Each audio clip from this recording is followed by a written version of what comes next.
Alright, this is the arrangement that I went with. I think I'll go with for the ear. It's probably got more polygons in it than I normally would put in, but we're going with a very high resolution mesh for normal mapping on this, and I want to make sure that this can maintain all of that. So fairly simplistic. Just got some more shape in there. And so now what we're going to do is delete our instanced version. And we'll get in here and create a little bit more shape on the outer portion of this eye. I think that in this instance, since we're going with something that's hyper-realistic, we're just going to have to conform this eyeball a little bit more. So we'll get rid of the grouping on that. And both are selected. I have two objects selected in the modified panel, and I'm just going to put edit poly on top of that and grab the vertex. I'm not going to touch the center portion where the iris is going to be though. So I'm going to go to wireframe and make sure that my gizmos are correct. Let's see. Okay. I'm going to scale that non-uniformly to get more of that egg-shaped eye configuration in there. Back to smooth. Alright, so that is filling up the corners of the eye like a natural eye would now. And when we rig that, we'll just have to accommodate for that and make sure that we have enough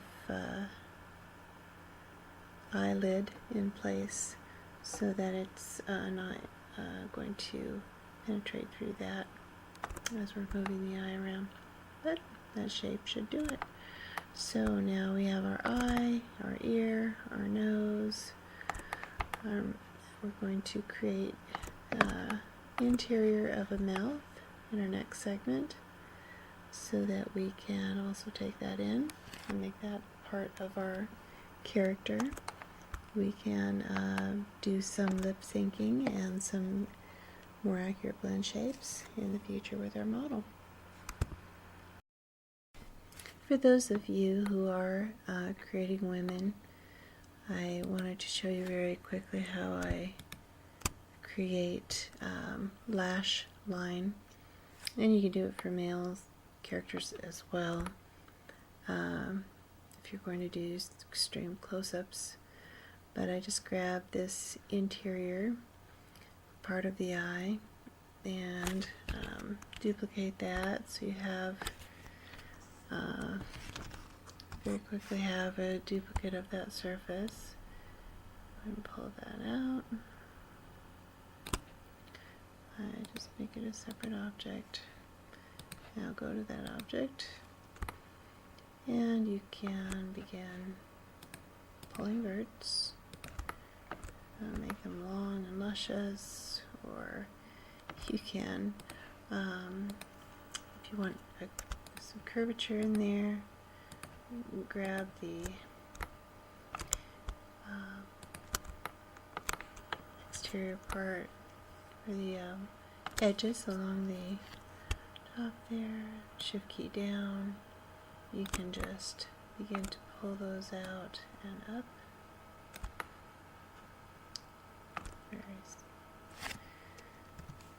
Oops. There we go.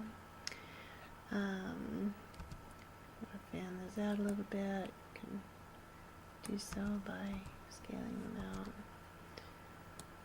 Tend to pull them up this way a little bit. Okay. So you can get Now, once you have this geometry in place, all I do is I simply map that with an alpha map with the lashes on it. Very quick and easy. And then you'll have just make sure that it's not a fan like a unnatural false eyelashes would look like, that you'll want to group them together a little bit. Take a close look at your grouping in your mirror, and you can understand a little bit more about how that works. So once you have your lash line, you can just go in here and delete all the additional polygons that you don't need. I would recommend doing lash line. If you're going to do lashes, you want to make sure to do the lower lashes as well. So I'm going to pause that while I do that quickly, since you know how to do them. So I have my bottom lash line, and polygons, the original polygons are still selected, so I can simply delete those. Actually, I'm using the top ones a little bit there, so I'll just deselect what I'm not going to use. I'm going to do this every time, don't I? I'm going to hold my Alt key down, deselect the ones that I'm using, and delete the ones that I'm no longer needing. And that is the lashes. Right, the next step is to create an interior for a mouth. And what I like to do is just take those edges that are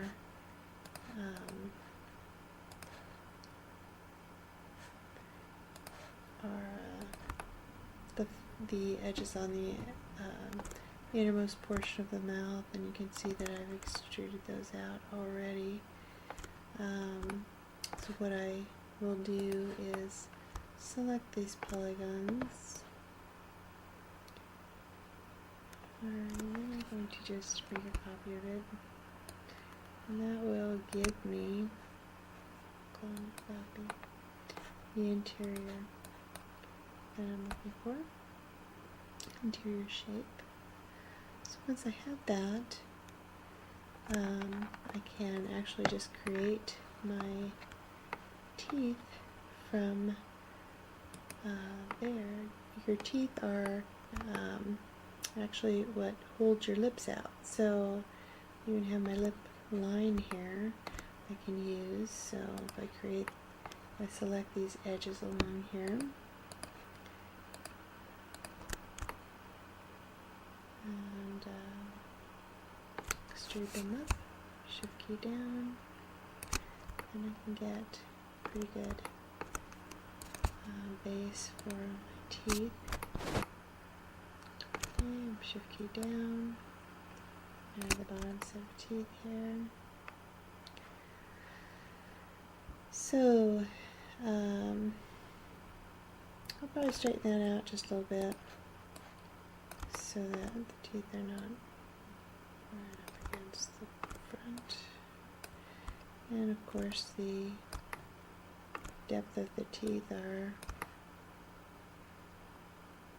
going to be more than that. So now that I have the fronts of the teeth there, I'm just going to delete these polygons. And this will be set back slightly. And then there's some shape to consider.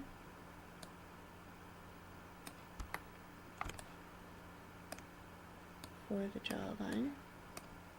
So we're just going to do that. We'll bring it in a little bit on the sides. Shift key down. Get some depth in there. Alright, so now I'm going to close this bite a little bit. And see how this fits. Top down view. Let's just go frame. Set that in the jaw. Okay. Need a little bit more work to straighten that down line. So of course, if you're going to be doing a character with a lot of expression or a lot of extreme close-up shots, you're going to want to do the full teeth. But for this demonstration, we're not going to get involved in a full set of choppers. We're just going to create game choppers so that you can see what that looks like.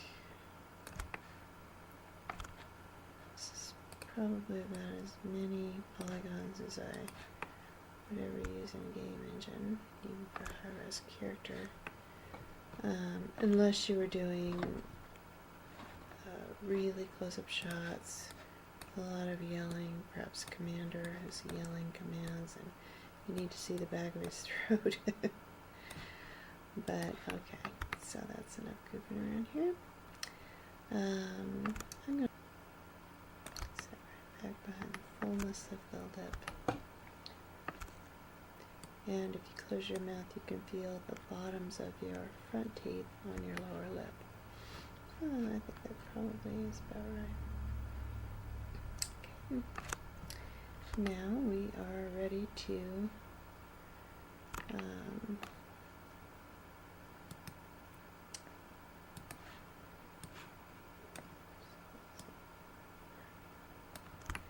alright, so we're ready to duplicate the other sides of our mesh, get everything welded and put together.